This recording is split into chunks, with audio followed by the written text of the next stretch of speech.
while the president of the United States is attacking a federal judge appointed to the bench for life, we have this as a backdrop, New Hampshire, as if to underscore the stakes that the likes of David Plouffe keep repeating to the party faithful. That's right. There is one way to accomplish this. Since the polls have closed in New Hampshire, we have seen NBC News and then the Washington Post and then the New York Times, all front page stories about what is going on in Washington, which is, I think, the biggest rule of law day that we have had in the Trump administration. This is the kind of day, I mean, short of the president defying a court order, which I think is the clear constitutional crisis that I think a lot of people have been fearing and predicting from this president.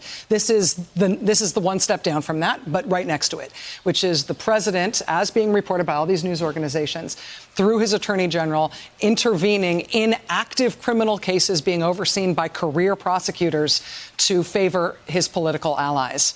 And so that being reported out tonight, it being reported not as a scandal, but just the way Washington works now. Seeing these 4 prosecutors resign today, wondering if there will be additional Justice Department officials or line prosecutors who will step down because of this, wondering what accountability the Congress may try to impose by this. I mean, obviously, it creates stakes for the general election in November that are all the more stark. The Democrats have to go through their process in order to pick who they want to run for them. I don't know how this affects that contest. Obviously, Claire, what you were saying earlier about just the stakes being all about how bad Donald Trump is right now. I mean, this is a milestone day. It is. And I just got a text from a former U.S. attorney who said, if my assistant U.S. attorney resigned because I overruled them on a decision, you could be damn sure I would be out explaining my reasons. Mm-hmm. The silence speaks volumes. So basically what this person is saying, who is in the Department of Justice as a U.S. attorney, the fact that no one is explaining why the guidelines were inappropriate tells you all you need to know.